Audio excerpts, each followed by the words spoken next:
Hello बच्चों, कैसे हैं आप लोग। Hope you all are doing good. उम्मीद है कि आप लोगों की पढ़ाई सब अच्छी चल रही होगी। तो हम लोगों ने प्रीवियस लेक्चर में लेक्चर नंबर 7 में बहुत सारे न्यूमेरिकल्स किए थे। थोड़ा सा एडवांस लेवल न्यूमेरिकल्स था, बट वो बहुत ही ज़्यादा कंसेप्चुअल और आपका जो बेसिक बिल्डअप है उसके लिए बहुत बेहतरीन न्यूमेरिकल्स थे, है कि नहीं।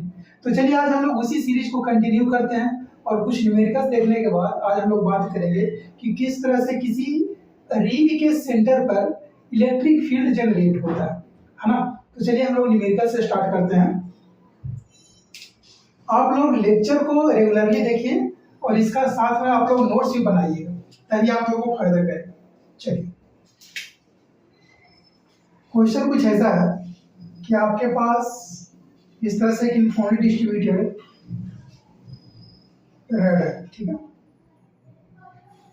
जहां पर इस तरह से चार्जेस दिए हुए हैं और इस पॉइंट पर मान लीजिए पॉइंट पी है जिसका लोकेशन कहाँ है, इसका लोकेशन है ए और इस रेड का जो लेंथ है वो कितना है, ये दिया हुआ है और इस पे यूनिफॉर्मली डिस्ट्रीब्यूटेड चार्ज तो है बट इसका जो टोटल वैल्यू मान लेते हैं क्यू है। चलिए, ये आपके पास इंफॉर्मेशन दिए हुए हैं तो वही हम लोग अप्लाई करेंगे। क्या अप्लाई करेंगे? जो लीनियर चार्ज डेंसिटी का जो कंसेप्ट हम लोग पढ़े थे उसी को अप्लाई करेंगे। क्या करेंगे? अब चूंकि यहाँ पर तो कंसंट्रेटेड चार्ज है नहीं, किसी एक पॉइंट पर पॉइंट चार्जेस तो है नहीं, तो हम लोग क्या करते हैं वही एलिमेंट काटते हैं। क्या करेंगे? इस पॉइंट पर इस पॉइंट पर क्या करते हैं, एक छोटा सा एलिमेंट काटते हैं। ये हो गया, मान लेते हैं डीक्यू का, डीक्यू है और इस एलिमेंट का जो लेंथ मान लेते हैं डी इधर। चलिए सही है। अब ये कहाँ पर ले रहे हैं, ये मानते हैं कि किसी एंगल फाई पर ले लेते हैं, है कि नहीं। जो स्ट्रिप लिए हैं उसके बीच का जो कोण है मान लेते हैं इस तरह से, ये जो स्ट्रिप है मान लेते हैं डी थीटा, ठीक है। ये आपको खुद कंस्ट्रक्ट करना पड़ेगा। आपको सिर्फ एक यूनिफॉर्मली डिस्ट्रीब्यूटेड रेड दिया हुआ रहेगा और उस रेड और ये जो टेस्ट चार्ज है उसके बीच का डिस्टेंस रहेगा पता क्वेश्चन के अनुसार, ठीक है। बट ये सारे जो कैलकुलेशन कर रहा है वो आपको खुद डिजाइन करना पड़ेगा इस तरह से। अब देखिए, ये जो पॉइंट पी है इस पे कौन कौन सा चार्ज रहेगा, सबसे पहले उसको हम लोग देख लेते हैं। यहाँ से यहाँ जो पूरा लेंथ है वो है ये, काम नहीं कर रहा भाई, इसको इधर आ लेते हैं किनारा में, थोड़ा देर के बाद काम करना शुरू कर देगा। चलिए, अब इस पे कौन कौन सा चार्ज रहेगा, कौन कौन सा इलेक्ट्रिक फील्ड रहेगा, कौन कौन से डायरेक्शन में। एक तो इस डीक्यू की वजह से ऐसा रहेगा इस तरह से, ठीक है ना। अब इसका कंपोनेंट देखते हैं, एक तो इसका इधर कंपोनेंट आएगा और इसका एक इधर कंपोनेंट आएगा। अगर ये फाई है तो ये भी कितना होगा, ये भी हो जाएगा फाई। अब ये डी का जो कंपोनेंट आएगा वर्टिकल डायरेक्शन में कितना बनेगा जी, डी साइन फाई बनेगा। हॉरिजॉन्टल कितना बनेगा जी, डी कॉस फाई। ये आपको कंस्ट्रक्ट करने आना चाहिए, कंपोनेंट लेना, एलिमेंट काटना, है ना, उसको ज्यूम करना कि पॉइंट चार्ज है, ये सब आपको बेसिक बेसिक बातें पता होनी चाहिए तभी आप लोग आगे कैलकुलेशन की तरफ बढ़ सकते हैं। इतना बात है यहाँ से समझ में आ रहा है। अब मान लीजिए कि ये जो डी है ना, डी तो पता है कितना होता है। अगर पॉइंट चार्ज के केस में आप लोग देखे होंगे तो मान लीजिए प्लस क्यू पॉइंट चार्ज है तो क्या होता है, ये रिपल्सिव होता है। तो यहाँ पर इलेक्ट्रिक फील्ड इंटेंसिटी कितना निकालते हैं आप लोग, के क्यू अपॉन आर स्क्वायर, ठीक है। वैसे अट्रैक्टिव उसके लिए भी उतना निकालते हैं। कब निकालते हैं, ये पॉइंट चार्ज के केस में निकालते हैं, पॉइंट चार्ज, ये चीज ध्यान रखिएगा आप लोग। तो डी कितना निकलेगा जी, के क्यू। अब चूंकि जो क्यू है वो छोटा एलिमेंट है ना। अगर क्यू छोटा एलिमेंट है तो जो डी क्यू है किसकी तरह बिहेव करेगा, acts as a point charge, point charge. इतना छोटा एलिमेंट है कि उसको हम लोग पॉइंट चार्ज की तरह कंसीडर कर सकते हैं। बात सही है। चलिए जी सही है।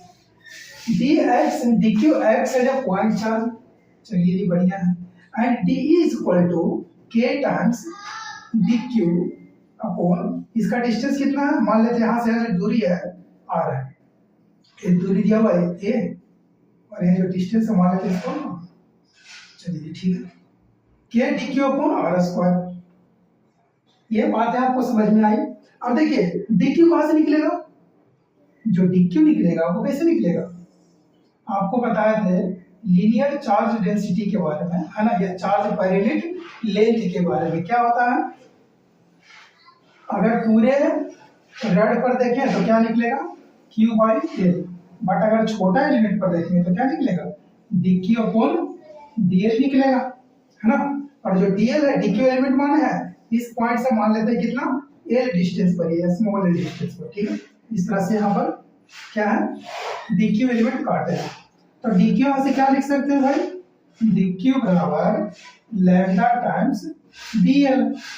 हाँ जी बढ़िया है, dl बराबर कितना, यहाँ तो dl का कोई रिलेशन है नहीं, क्योंकि अगर पहले आप देख रहे थे तो इस तरह से r इंफॉर्मेशन हो रहा था, और वहाँ पर आप लोग यहाँ पर इस तरह से निकाल रहे थे एलिमेंट, और यहाँ पर हम क्या लिख रहे थे dl बराबर r d थीटा, बट यहाँ पर तो ऐसा सिनेरियो है ही नहीं, यहाँ पर सिनेरियो तो पूरा उल्टा है, उल्टा तो अब क्या करेंगे बाबू, बताओ, dl निकालना है ना, चूंकि ये वाला एलिमेंट इस तरह से, इसको हम क्या करते हैं जूम करते हैं, जूम, ये स्ट्रेट लाइन है ऐसा, ठीक है।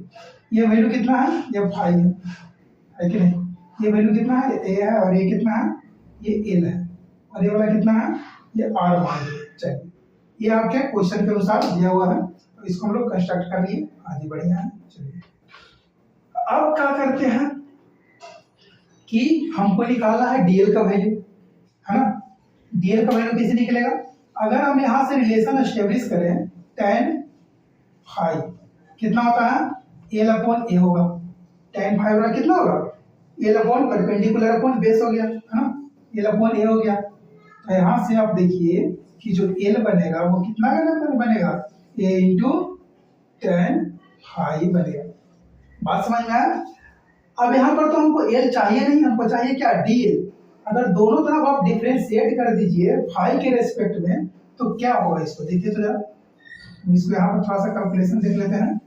अगर दोनों तरफ डिफरेंशिएट कर देते हैं फाई के रेस्पेक्ट में, मतलब dl upon d phi is equal to a times, इसको फाई के रेस्पेक्ट में tan थीटा का जो डिफरेंशिएशन होता है वो कितना होता है, कमेंट करके बताइए तो। हाँ बिल्कुल सही सोच रहे हैं आपको, सेक स्क्वायर थीटा होता है, होगा सेक स्क्वायर फाई। अगर याद नहीं हो तो रिवाइज करिएगा आप लोग नोट्स अपना। देखिए तो dl बराबर कितना हो गया भाई, कितना हो गया भाई, a into sec square phi into d phi, समझे भाई, समझ में आया भाई। तो dl का वैल्यू कितना लिख सकते हैं, a into sec square phi d square d phi लिख सकते हैं, तो इसका वैल्यू डायरेक्ट उठा के यहाँ पर पटक दीजिए, क्या करिए इसका वैल्यू उठाइए यहाँ पर उठा कर पटाइए, तो lambda times a into sec square phi, a into sec square phi into d phi, बात समझ में आया।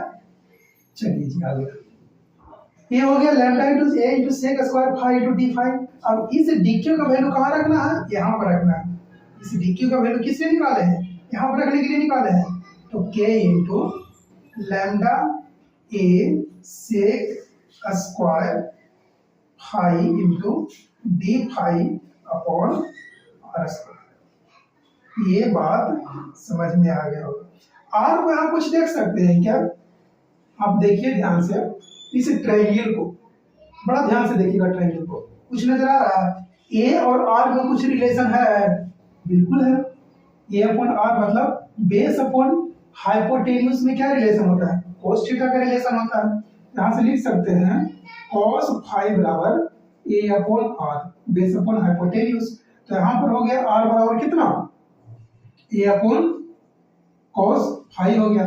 ये बेसिक जो कैलकुलेशंस है वो आप सबको पता होना चाहिए, नहीं तो आप कंफ्यूज कर जाइएगा, पूरा कैलकुलेशन गड़बड़ हो जाएगा। देखिए तो यहां से लिख सकते हैं DE बराबर कितना, K lambda A into sec square phi into d phi upon कितना, आर बराबर कितना है, A अपॉन कॉस फाई का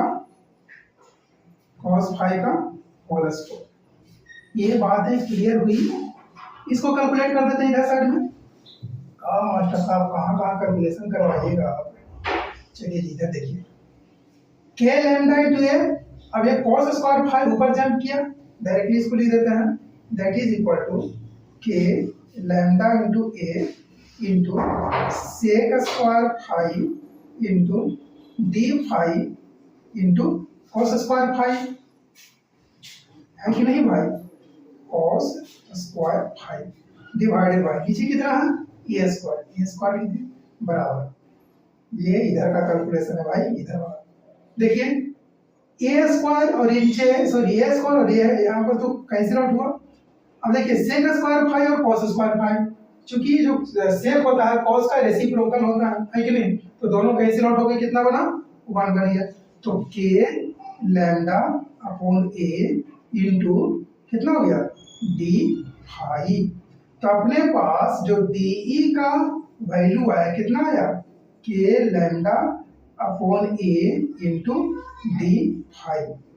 ये ध्यान रखिए, और इसको कहाँ सब्स्टिट्यूट करना है, यहाँ पर और यहाँ पर। ये था आपका बेसिक कैलकुलेशन, किसके लिए, ये बेसिक कैलकुलेशन था आपका DE में सब्स्टिट्यूट करने के लिए, वहां पर वैल्यू को पुट करने के लिए, रखने के लिए यहाँ पर हम लोग DE को कैलकुलेट किए थे। बात समझ में आया। अब DE को उठा के इस पॉइंट पर रखते हैं, इस पॉइंट पर, इस पॉइंट पर, और देखते हैं कि जो हॉरिजॉन्टल है DE cos थीटा और जो वर्टिकल कंपोनेंट लिए हैं D sin थीटा, उसका अल्टीमेटली कितना कितना वैल्यू आता है। चलिए उसको देखते हैं। यहाँ तक आप लोग इसको नोट डाउन करिएगा, देखिए ध्यान से, कोई गड़बड़ कोई दिक्कत तो पूछिए, कमेंट में जरूर करिएगा आप लोग। कहीं पर कोई परेशानी है, कोई दिक्कत है, कोई कैलकुलेशन में समझ में नहीं आ रहा है, तो हम इस चीज को रिपीट कर देंगे नेक्स्ट लेक्चर में। चलिए इसको मिटाते हैं, ठीक है। ये चीज ध्यान रखिए, डी के lambda upon a into d phi. चलिए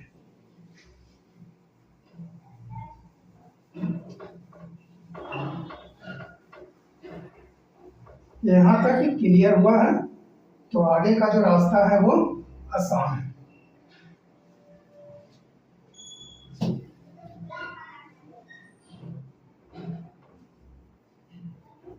आगे का रास्ता कैसा है, बहुत आसान है। चल मुसाफिर चल, मंजिल तो मिलेगी। चलिए देखिए, डी cos फाई है ना, तो अभी आप निकाले थे वैल्यू डी का कितना, k lambda by a into d phi, ये वैल्यू निकाले थे हम किसका, डी का।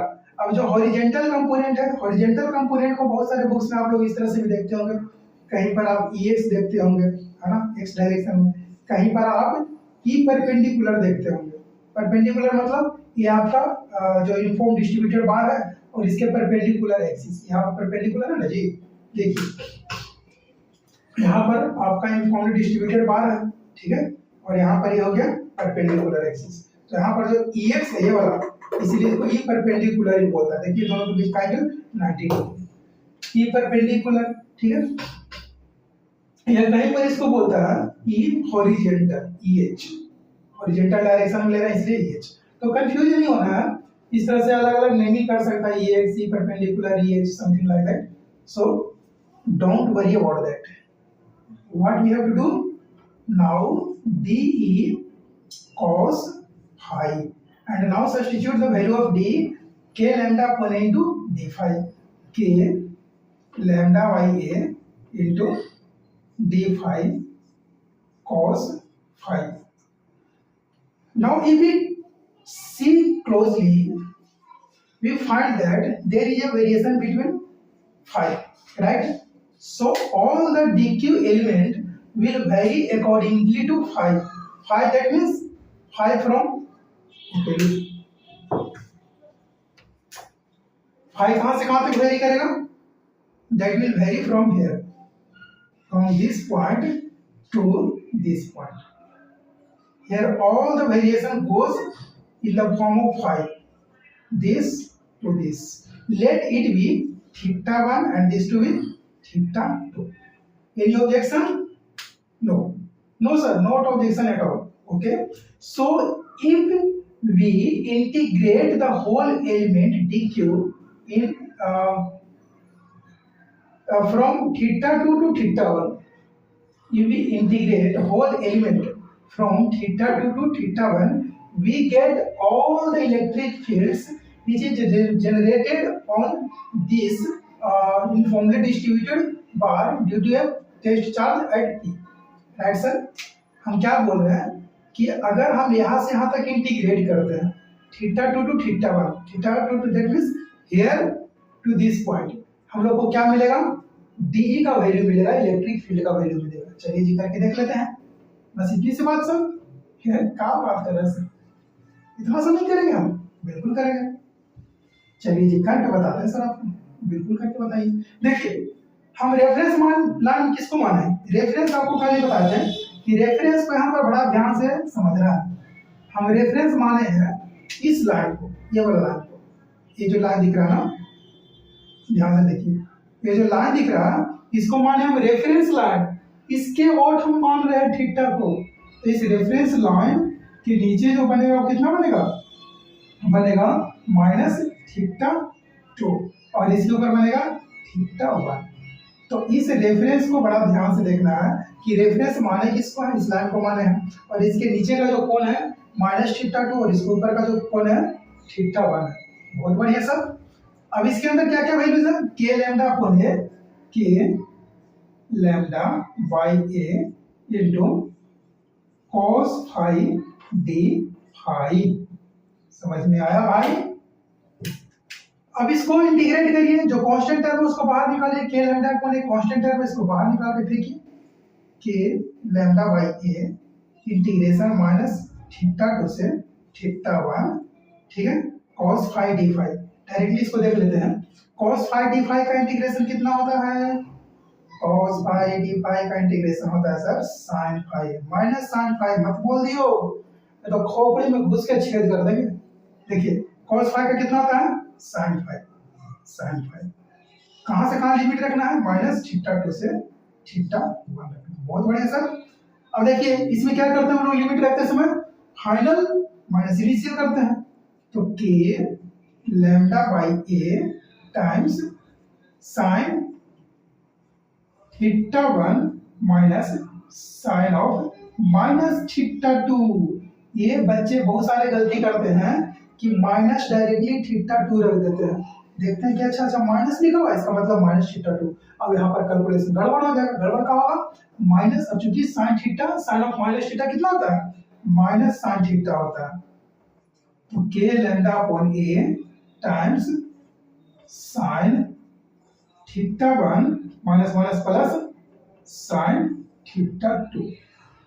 Sign minus theta minus sine theta, minus minus is equal to plus, plus sine theta 2। ये हो गया किसका वैल्यू?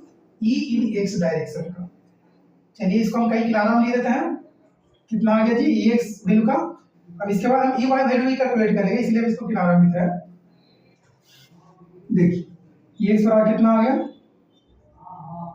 के lambda upon a into sine theta 1 plus sine theta 2। हाँ सर आप तो उल्टा लिख दिए, यहाँ लिखे थीटा 1 यहाँ थीटा 2। चलिए सही है, उल्टा नहीं लिखे भाई। हाँ तुम कंफ्यूज करो, इधर देखो। अब क्या करेंगे? जिस तरह से हम हॉरिजॉन्टल एक्स एक्सिस के अलाउंग कंपोनेंट लिए हैं डी cos थीटा, उसी तरीके से हम क्या लेंगे? वर्टिकल कंपोनेंट लेंगे डी sin फाई। चलिए इसको भी देख लेते हैं। क्या कैलकुलेशन करना पड़ेगा? यहाँ पर कुछ कुछ जो चीजें हैं उसको हम डायरेक्टली समझा देते हैं आपको, और आप समझदार बच्चे हैं, आप समझ जाइएगा। जिस तरह से यहाँ पर एक्स क्लियर है, यहाँ पर लेंगे ई वाई। हाँ सर बहुत बढ़िया, ई वाई ले लेंगे, ई वाई। अब यहाँ पर देखिए आप कि ये आपका क्या है? यूनिफॉर्मली डिस्ट्रीब्यूटेड दर है, ठीक है। और यहाँ पर डी साइन फाइव इस तरह से दिख रहा है ना, दोनों क्या है?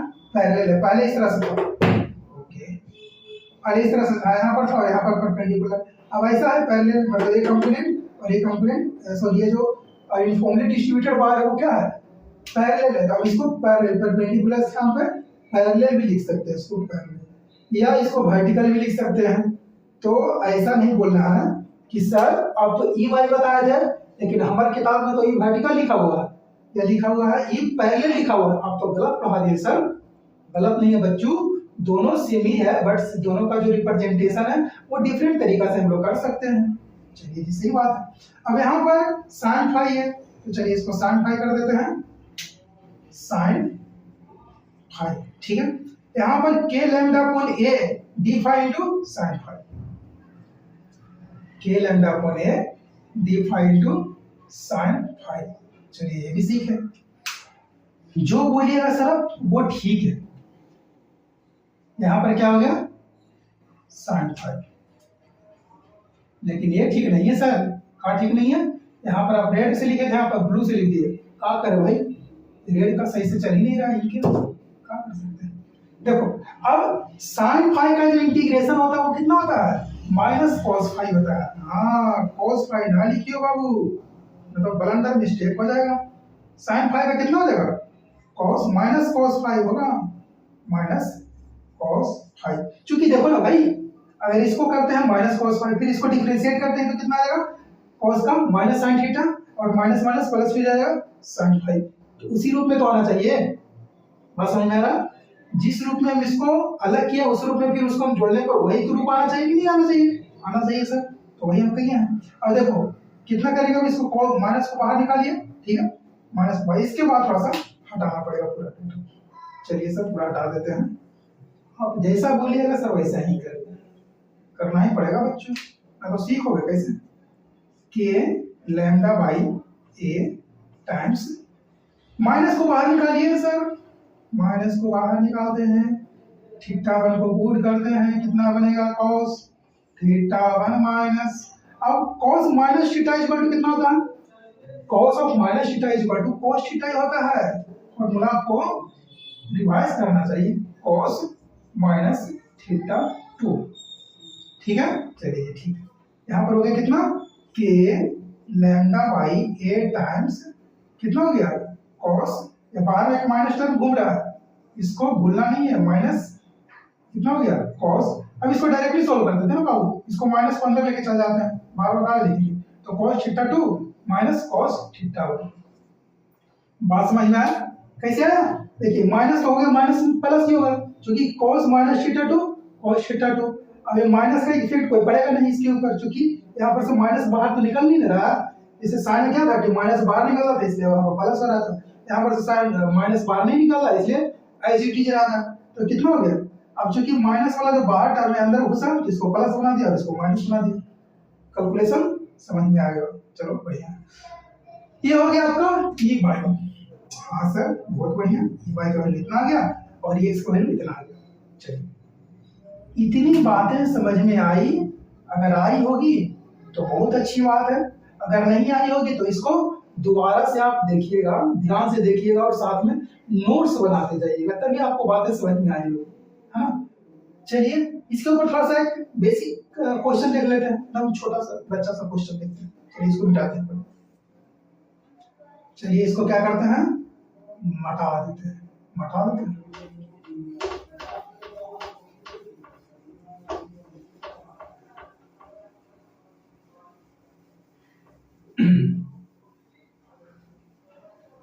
क्या तुम्हें पता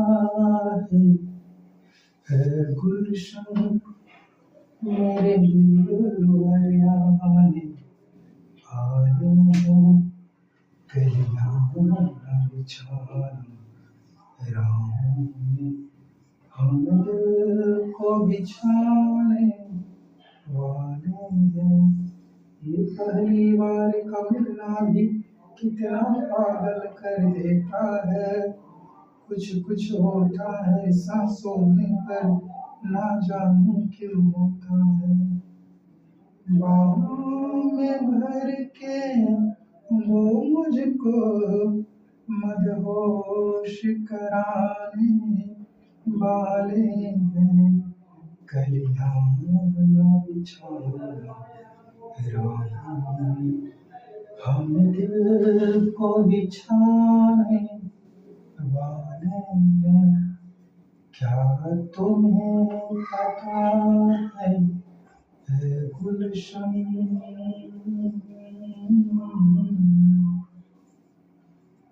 अरे तुम लोग गाना में खो गए भाई, हम इधर बता रहे हैं क्वेश्चन, तुम क्वेश्चन पर ध्यान दो। cos थीटा वन, ठीक है। ये क्या दिया हुआ है, एक इनफाइनाइट डिस्ट्रीब्यूटेड रॉड दिया हुआ है, इनफाइनाइट चार्ज डिस्ट्रीब्यूटेड चार्ज,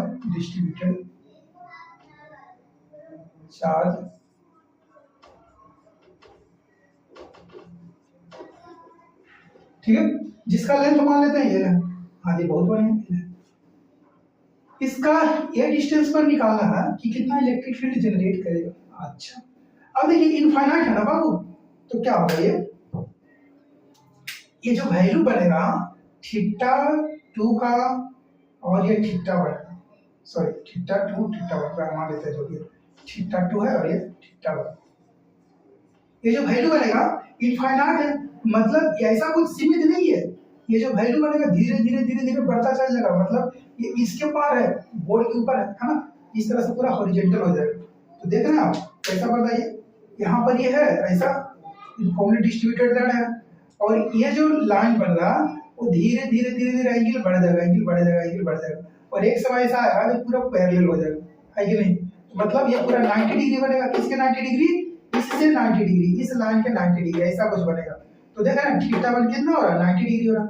और वैसे ही चीज यहाँ पर नजर आएगा, ये जो दिख रहा है थीटा टू, धीरे धीरे चूंकि इनफाइनाइट है तो नीचे तक आएगा, अगर ये नीचे तक आएगा तो धीरे धीरे पूरा बढ़ते बढ़ते बढ़ते बढ़ते ये इस तरह से पूरा पैरेलल हो जाएगा, और पैरेलल हो जाएगा, इसके पैरेलल होगा, बट इस लाइन के क्या होगा, ये परपेंडिकुलर होगा, इस लाइन के परपेंडिकुलर है।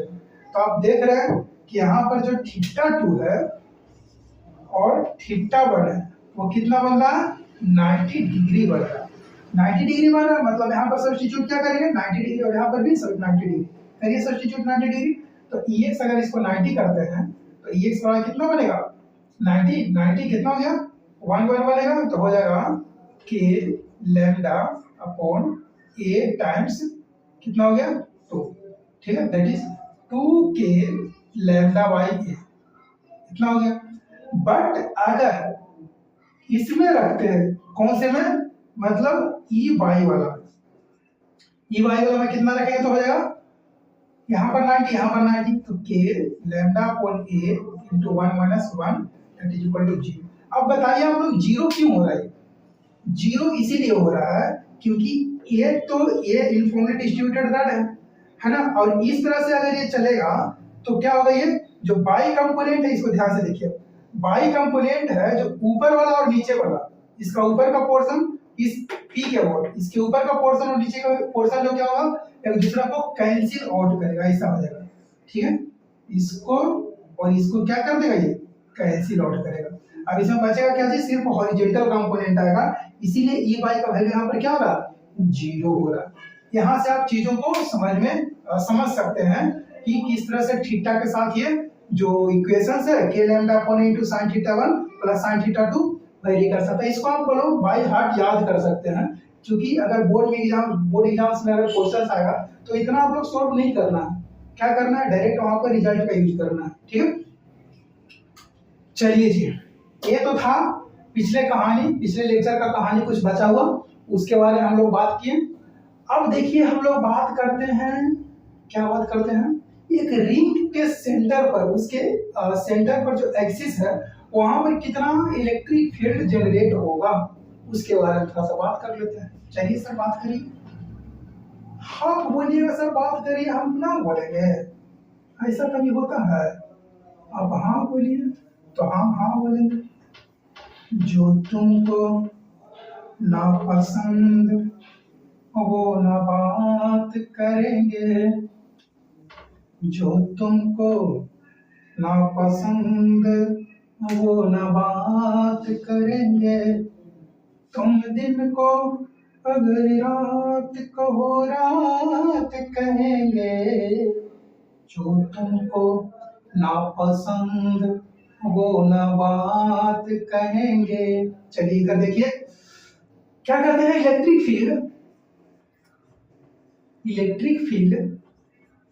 ड्यू टू अ रिंग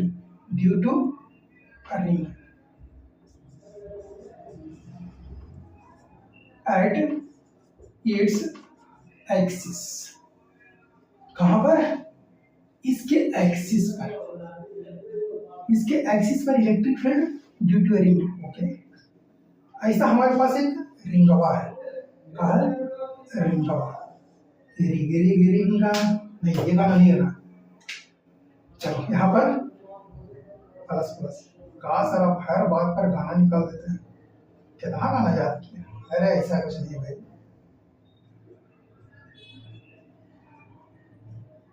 ये प्लस हर जगह फैला हुआ है। ठीक है, यहाँ से मान लेते हैं किसी पॉइंट पी पर, यहाँ पर मान लेते हैं एक पॉइंट पी लिए हैं जहाँ टेस्ट चार्ज रखे होंगे। आंसर बढ़िया, हम काका इसके बारे में कर सकते हैं। हम देखिए मान लेते हैं इसको डिस्टेंस ए पर रखनी है।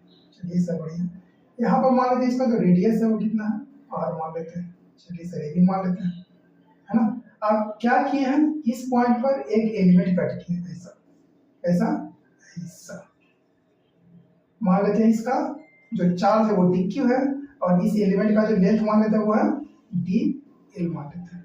ठीक है, ये जो एलिमेंट है मान लेते हैं किसी एंगल पर होगा, बस हम मान लेते हैं थीटा पर होगा। चलिए इतना इंफॉर्मेशन आपको दिया हुआ है। ऐसा कुछ सिचुएशन है, इसका लीनियर चार्ज डेंसिटी इस तरह से रिंग है, ऐसा कुछ रिंग बना हुआ आप क्या चाहिए, हाँ इसको देखिए आप, ये देखिए। ठीक है, ऐसा कुछ रिंग बना हुआ है ऐसा। ठीक है, टिंग टिंग टिंग टिंग टिंग। अब देखिए इसके सेंटर पर, इसके एक्सिस पर इस तरह से दिख रहा है, इसके बीच में इस तरह से एक्सिस पर क्या हो रहा है, यहाँ पर हमको निकालना है इलेक्ट्रिक फील्ड। ओके, ऐसा कुछ है, और इसके सेंटर पर ऐसा कुछ हमको इलेक्ट्रिक फील्ड निकालना है। इस पॉइंट पर ऐसा हमको इलेक्ट्रिक फील्ड निकालना है। चलिए ऐसा कुछ हम एलिमेंट माने हैं इस पॉइंट पर, इस तरह से एलिमेंट माने, ठीक है ना। ऐसा कुछ एलिमेंट माने हैं, यहाँ पर कुछ एलिमेंट माने हैं इस पॉइंट पी से किसी एंगल थीटा पर, और ये वैल्यू दिया हुआ कितना ए, और ये वाला वैल्यू कितना है, मान लेते हैं इसको आर। ठीक है, इस वैल्यू को कितना मान लेते हैं, इसको मानते हैं आर, है कि नहीं। अब आपको विजुअलाइज हो गया होगा कि प्रॉब्लम कैसा है। प्रॉब्लम कुछ ऐसा है, चलिए बढ़िया। जो डीक्यू है वो कैसा एक्ट कर रहा है, क्योंकि हम जब तक इसको पॉइंट चार्ज की तरह नहीं मनवाएंगे तब तक हम प्रोसेस को आगे नहीं बढ़ा सकते हैं। तो dq acts as point charge. Dq कैसा एक्ट कर रहा है, पॉइंट चार्ज की तरह एक्ट कर रहा है। हाँ जी, एक्ट तो कर रहा है, चलिए एक्ट कर रहा है, बढ़िया बात है। अब यहाँ पर आप ध्यान से देखिएगा कि ये जो रिंग है ना, ये रिंग के चारों तरफ, इसको अगर बीच में इस तरह से रखिए, तो रिंग के चारों तरफ इसको अगर आप किसी भी डायरेक्शन में यहाँ से घूमिएगा ना, यहाँ से किसी भी डायरेक्शन में इस तरह से घूमिएगा, तो जो थीटा है वो सेम ही रहेगा। थीटा बदलेगा, थीटा कभी नहीं बदल सकता। ये जो थीटा एंगल है वो नहीं बदलेगा, तो मतलब थीटा तो हो गया कांस्टेंट। और वो बदल सकता है क्या, जैसे देखिए आर क्या है, इस एक्सिस और ये जो इसका सरकमफेरेंस है, एक्सिस और ये जो सरकमफेरेंस है, ये वाला वैल्यू, ये जो वैल्यू दिख रहा है ना, ये वाला, ये है आपका आर। तो आर कभी बदल सकता है नहीं, आर रेडियस कभी नहीं बदलेगा, तो मतलब यहाँ पर आर जो है वो भी कांस्टेंट होगा। और क्या कांस्टेंट होगा, आर है जो स्मॉल आर है वो भी कांस्टेंट हो जाएगा, ये भी कांस्टेंट हो जाएगा, और जो ये है ये भी कांस्टेंट हो जाएगा। मतलब ये चारों टर्म्स क्या है, ये चारों टर्म्स आपका कांस्टेंट टर्म है ना। इसको ये मान लीजिए किताब में कहीं x है तो उसको x के रूप में लिख सकते हैं, चलिए इसको x से मान लेते हैं। ठीक है, इसको एक स्थान पर मान लेते हैं x, किताब के रूप में लेते हैं। r है यहाँ पर x है, ठीक है।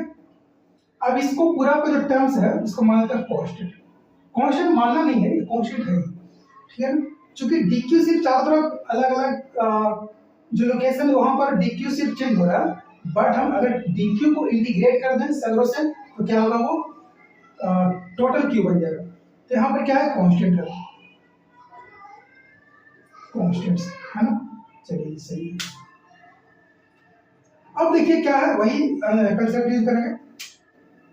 इसके वजह से, इस dq की वजह से यहाँ पर एक डी लगेगा, है ना। अब इसका कुछ कंपोनेंट यहाँ पर आएगा, कुछ कंपोनेंट यहाँ पर आएगा, बस सही है। यहाँ पर क्या बन रहा है, ये थीटा है, यहाँ पर भी थीटा बन रहा है। अब डी का यहाँ पर कंपोनेंट कितना आएगा, डी cos थीटा, यहाँ पर आएगा डी sin थीटा है। चलिए जी, ये तो सही समझ में आता है आपको, है कि नहीं। यहाँ तक चीजें आपको समझ में आ रही होगी अगर आप शुरू से देख रहे होंगे तो।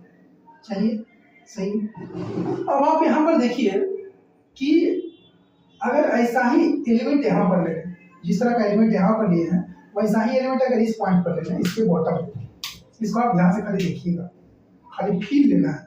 क्या करना है, फील्ड लेना है। फील्ड कैसे लेते हैं सर, इधर देखो तो पर ये है और आपका ये, ठीक है। इसकी वजह से इधर आया और इसकी वजह से यहाँ पर आया। मान लेते हैं डी इधर भी है और डी इधर भी है। इसका कंपोनेंट तो इधर ही, दोनों का तो कंपोनेंट यहीं पर आएगा, डी cos थीटा, दोनों का, इसका और इसका कंपोनेंट तो यहीं पर आएगा।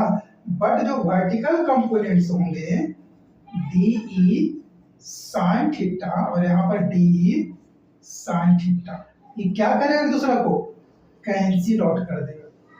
देखिए ध्यान से, वर्टिकल कंपोनेंट तो जुड़ रहा है, एक दूसरा के साथ में जुड़ गया वो, बट जो सॉरी हॉरिजॉन्टल कंपोनेंट तो जुड़ रहा है, बट उसका जो वर्टिकल कंपोनेंट है वो क्या हो रहा है, एक दूसरा को कैंसिल आउट कर रहा, एक दूसरा को न्यूट्रलाइज कर रहा। हाँ बढ़िया है। तो यहाँ पर जितने भी वर्टिकल कंपोनेंट्स होंगे डी साइन थीटा का, उसको हम लोग क्या करेंगे, छोड़ देंगे, इग्नोर कर देंगे। क्यों, स्टेटमेंट में लिख लीजिए, हियर वर्टिकल कंपोनेंट्स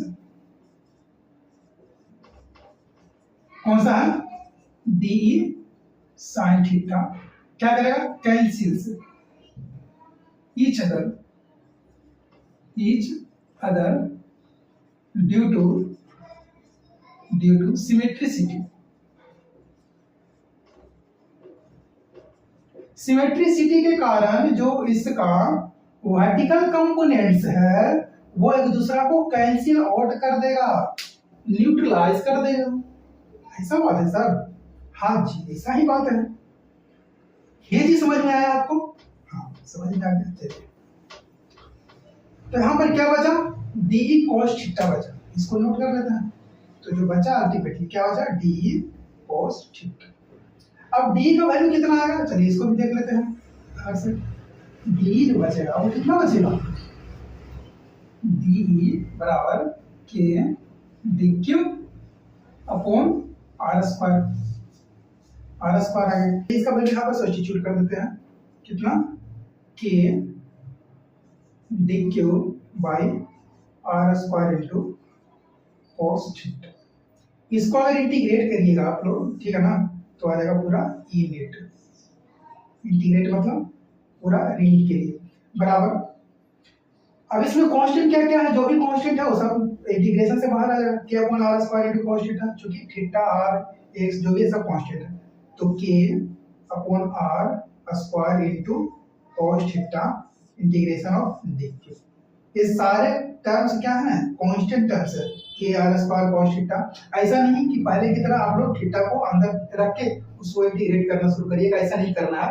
क्यों नहीं करना है, क्योंकि थीटा हर जगह कांस्टेंट है, चाहे आप यहाँ पर देखिए चाहे आप यहाँ पर देखिए, हर जगह क्या है, इस तरह से आपका दिखेगा ना, यहाँ पर है इस तरह से दिख रहा है, ऐसा दिख रहा है, ऐसा दिख रहा है।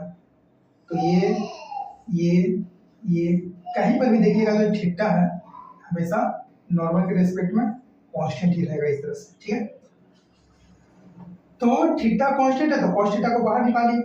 अब जो dq है, dq मतलब छोटा छोटा एलिमेंट को हम जोड़ दें, कहाँ तक, पूरा q तक जोड़ दें, मतलब पूरा रिंग के लिए जो टोटल चार्जेज है वो क्या है, कैपिटल Q। तो हो गया k cos theta upon r square into capital Q। ये हो गया आपका ई नेट का वैल्यू, ई नेट का वैल्यू। आप लोग इसको भी आंसर रख सकते हैं यार, k cos theta upon r square into q, but इसको और आप लोग सोल्व करिएगा अगर cos थीटा को किसके रूप में, x और r के रूप में, तो ऐसा कुछ लिखिएगा, ये हो गया थीटा, ये हो गया कैपिटल R, ये हो गया small r and this is x। यहाँ पर बनेगा cos theta is equal to x upon r, तो इसका वैल्यू यहाँ पर डाल दीजिए cos थीटा के स्थान पर, तो कितना आएगा, आ जाएगा k q upon r square into x upon r, that is equal to कितना आ गया, k q upon r q। अब यहाँ पर k q x upon r q, यहाँ पर देखिए कि आर एक्स और कैपिटल आर इसमें कुछ रिलेशन है क्या? हाँ सर बिल्कुल है। पाइथागोरस चाचा को याद करिए, पाइथागोरस चाचा क्या बोले थे कि आर स्क्वायर बराबर capital R square plus x square बोले थे, बोल के तो निपट गए, हम लोग को झेलना पड़ रहा।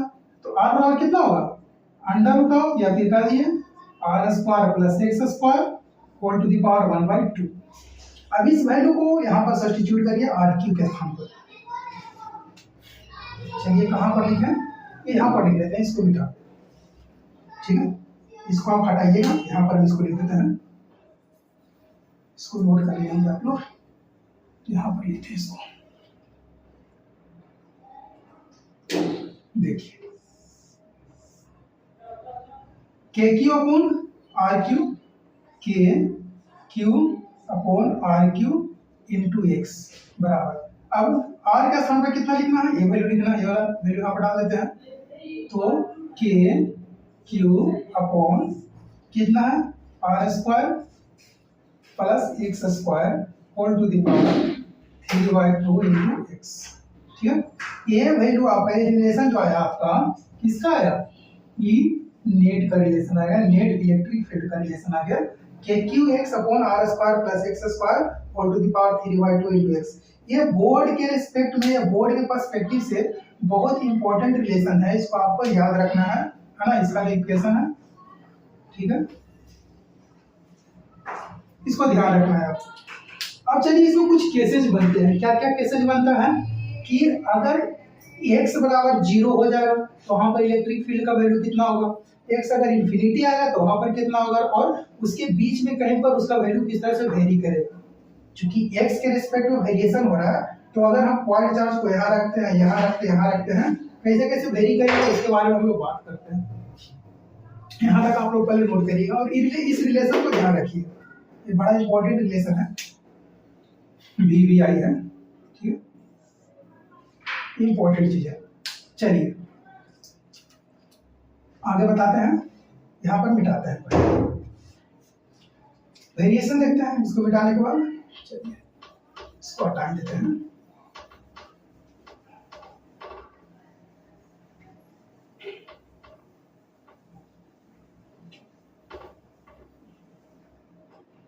देखिए क्या क्या केसेस बनता है, अगर x इज इक्वल टू 0 हो जाए, है ना, केस वन,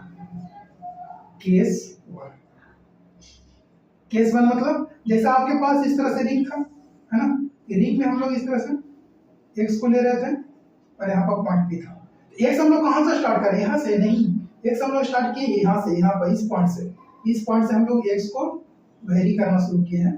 तो x अगर 0 हो जाए मतलब एग्जैक्टली इस पॉइंट पर जो इलेक्ट्रिक फील्ड का वैल्यू होगा वो कितना होगा, 0 हो जाएगा। क्योंकि ई नेट बराबर कितना आ रहा है, देखिए ई नेट आ रहा है, कितना आ रहा है, k q upon r square plus x square whole to the power 3/2 into x. तो अगर x बराबर 0 हो जाए मतलब ये वैल्यू 0 करिए, ये वैल्यू अगर 0 करिएगा तो अल्टीमेटली हो जाएगा ये 0, ठीक है। तो मतलब एट सेंटर x बराबर 0, ई नेट बराबर 0, पहला केस बनता है ऐसा।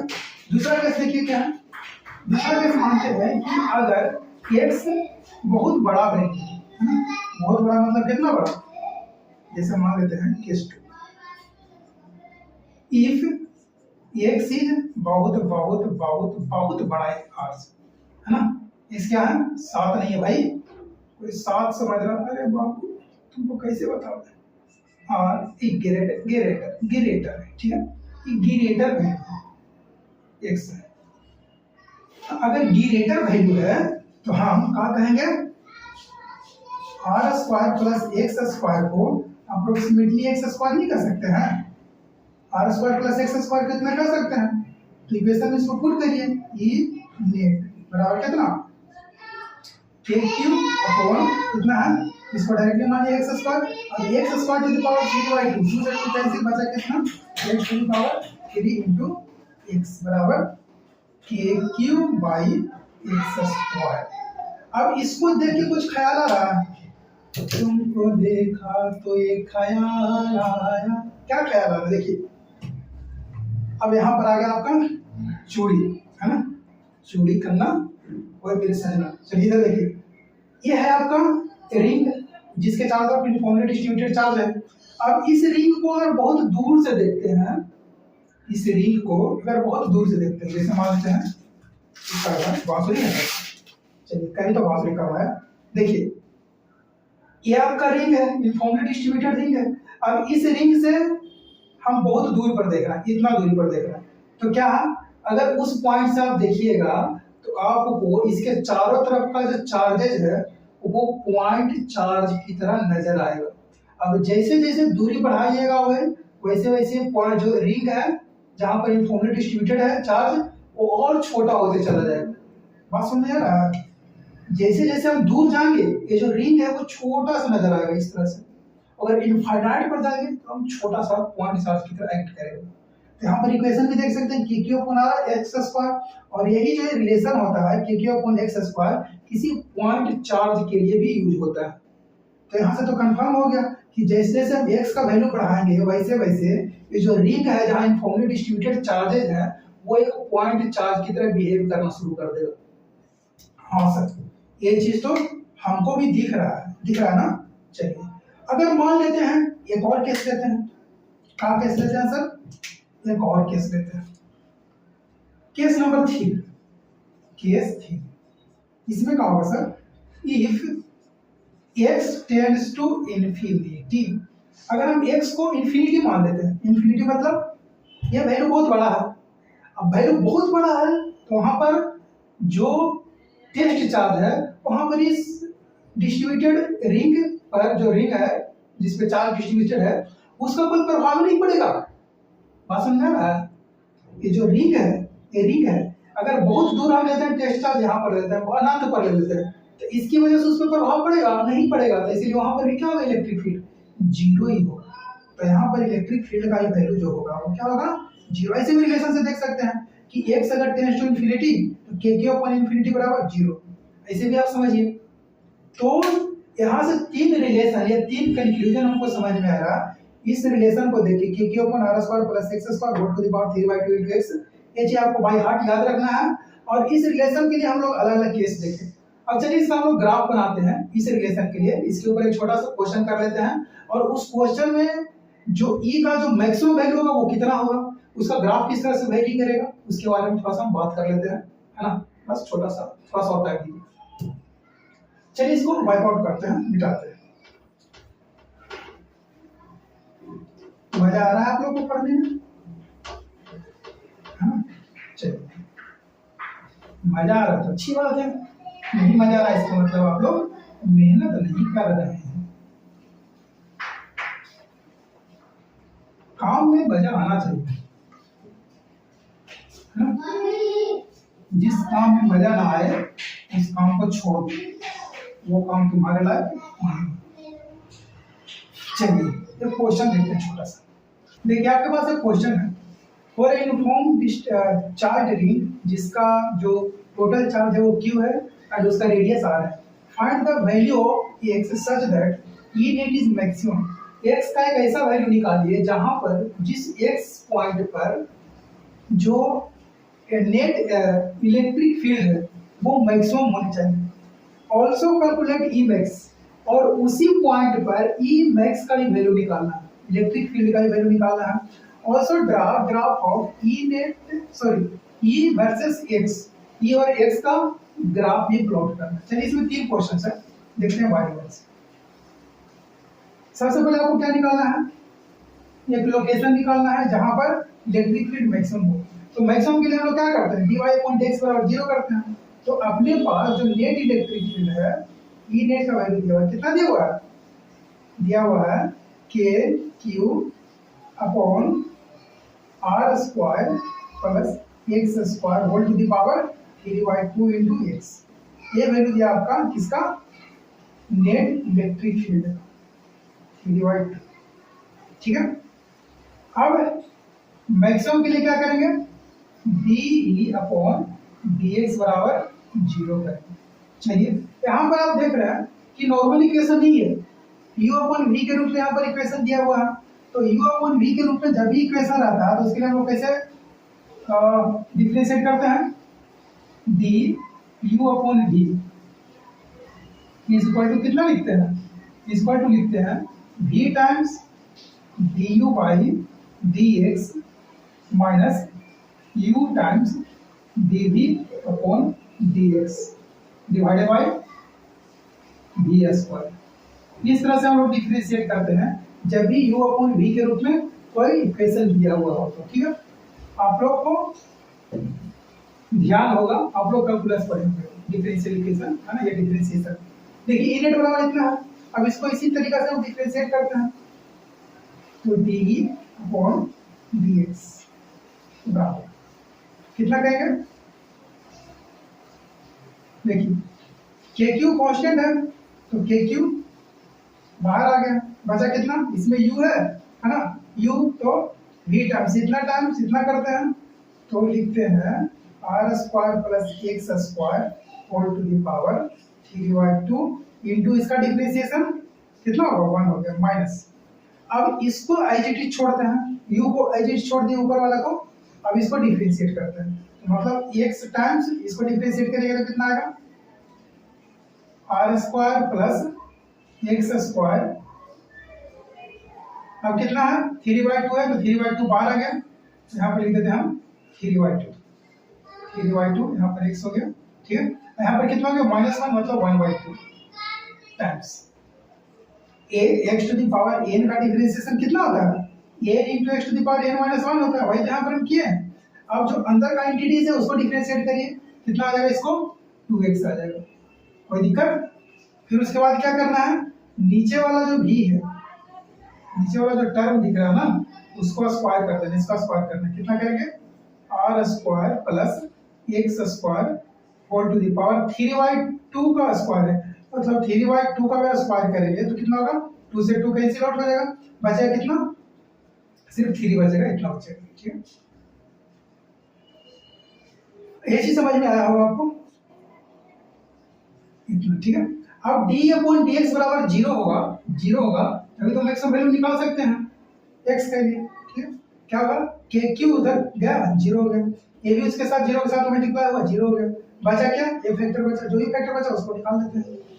r square plus basic calculation है, इसमें कुछ नहीं है, 3/2 माइनस कितना है, 2 से 2 कैंसिल, बचा कितना, 3x स्क्वायर, 3x स्क्वायर, इसमें है r square plus x square whole to the power 1/2 बराबर 0।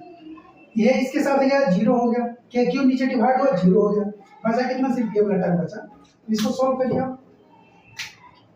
अब इसमें r square plus x square इसमें भी है और इसमें भी है, दोनों में है ना, इसको कॉमन ले लेते हैं, r square plus x square, अब ये कितना में है, 1/2 में, दोनों जगह 1/2 और 1/2 कॉमन आ गया, बचा इसमें कितना, r square plus x square whole to the power 1 बचेगा। ये 1 क्यों बचेगा, क्योंकि अगर इसको और इसको एक साथ मल्टीप्लाई करिएगा तो ये दोनों टर्म तो मल्टीप्लाई होगा, लेकिन जो पावर है उसका एक्सपोनेंट है वो क्या होगा, ऐड हो जाएगा, 1 + 1/2 3/2, ठीक है, माइनस कितना हो गया, 3x square is equal to 0।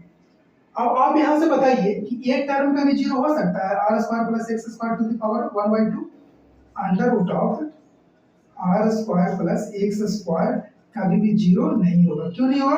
क्योंकि अंदर जो एक्स है वो पॉजिटिव है, कितना भी निगेटिव यहाँ पर डालिएगा तो कभी जीरो होने की बातें नहीं है। अगर जीरो भी रखिएगा फिर भी जीरो नहीं होगा, आर स्क्वायर बचेगा, तो कभी जीरो नहीं हो सकता। जीरो कौन होगा? ये वाला वैल्यू होगा जीरो, इसको जीरो कर देते हैं।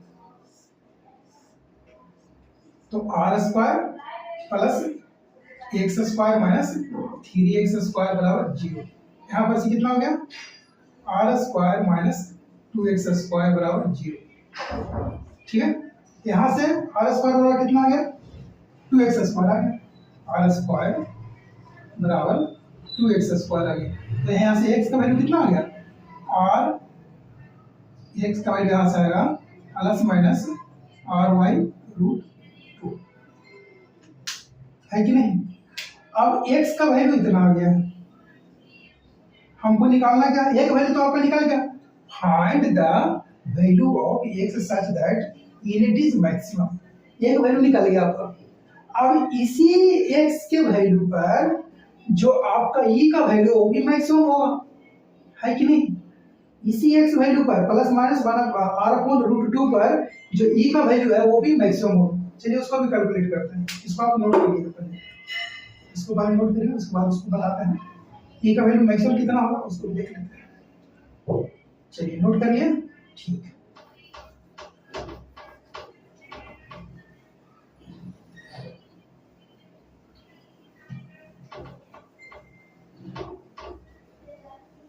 ई मैक्स कहाँ पर आएगा?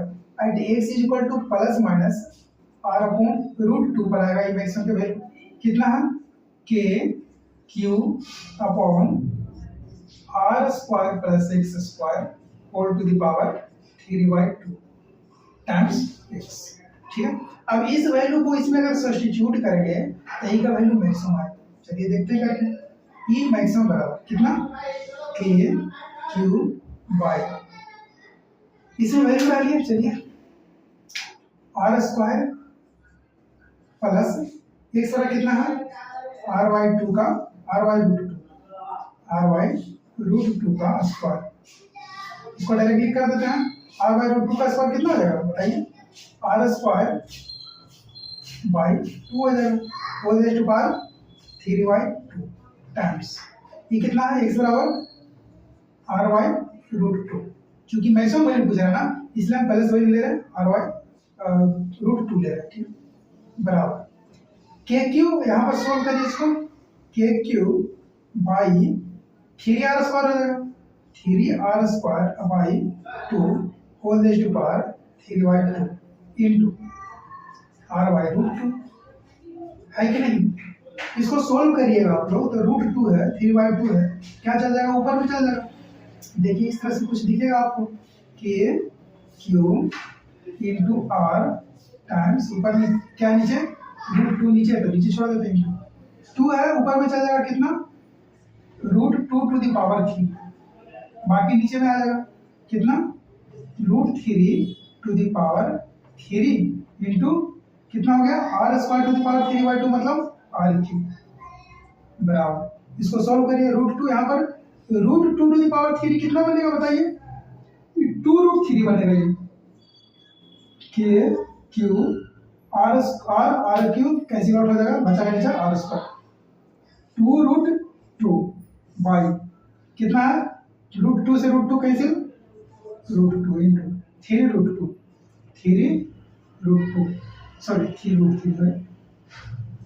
Into r square.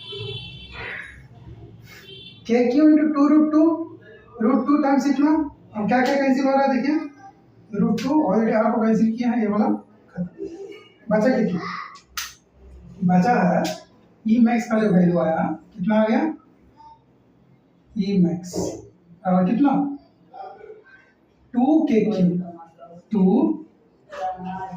Q by 3√3 और स्क्वायर, ये वैल्यू आ गया आपका ई मैक्सिमम का।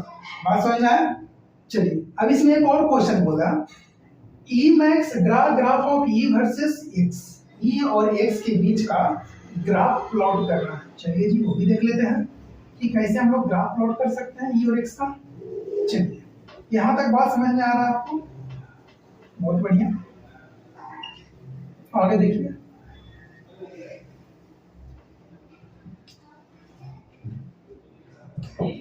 चलिए ग्राफ प्लॉट करते हैं।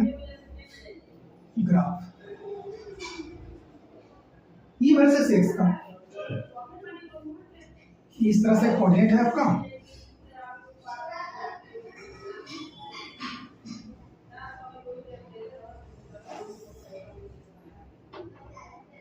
यहाँ पर इलेक्ट्रिक फील्ड है और यहाँ पर एक्स डिस्टेंस, ठीक।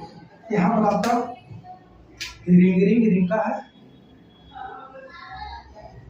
ठीक है, जिसपे चार्ज चादर बिखरा पड़ा है। वो तो आगे से देख लो, इतना सारा चार्ज बिखरा पड़ा है कि नहीं? हाँ सर, है तो है। अब क्या करेंगे हम, मेरे पास कुछ डेटा है। क्या क्या डेटा है? एक तो x टेंड्स टू 0 पर इलेक्ट्रिक फील्ड क्या होता है? 0। मतलब इस पॉइंट पर इलेक्ट्रिक फील्ड का वैल्यू कितना होगा? 0 होगा। अगर x टेंड्स टू इन्फिनिटी करेंगे तो वहां पर इलेक्ट्रिक फील्ड कितना होगा? 0 ही होगा। या तो इस पॉइंट पर या मैक्सिमम पॉइंट पर, वहां पर ही प्रभाव 0 होगा, है कि नहीं?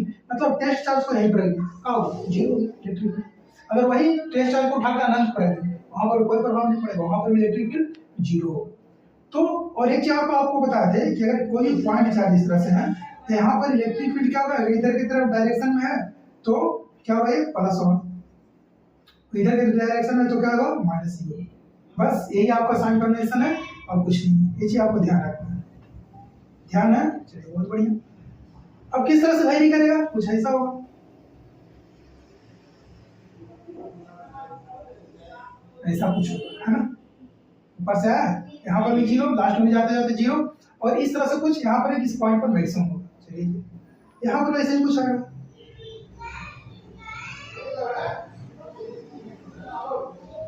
यहाँ पर वैसे ही कुछ आएगा इस तरह से, ठीक है। यहाँ पर भी किसी पॉइंट पर ये मैक्सिमम होगा, यहाँ पर भी इस पॉइंट पर ये मैक्सिमम होगा। अब ये जो पॉइंट है जहाँ पर ये मैक्सिमम हो रहा है, ये पॉइंट कौन सा है? x इज इक्वल टू ये पॉइंट है प्लस r बाई रूट 2, और यहाँ पर कितना है? Minus r by root. ये बात समझ में आ रहा है? इस पॉइंट पर और इस पॉइंट पर, दोनों पॉइंट पर इसका वैल्यू क्या होगा? दोनों पॉइंट पर इसका वैल्यू मैक्सिमम हो रहा है। मैक्सिमम कितना हो रहा है? अभी निकाले थे हम इसका वैल्यू, ई मैक्स बराबर कितना आ रहा था? Two by 3 root 3 r। इतनी बातें आप लोगों को समझ में आई? अगर आई तो बहुत अच्छी बात है। आप लेक्चर रेगुलरली देख रहे हैं तभी आपको बातें समझ में आ रही है कि नहीं? तो चलिए, हम फिर मिलते हैं आप लोगों से अगले लेक्चर में। तब तक के लिए जय हिंद। लेक्चर देखते रहिए, समझते रहिए और पढ़ाई करते रहिए।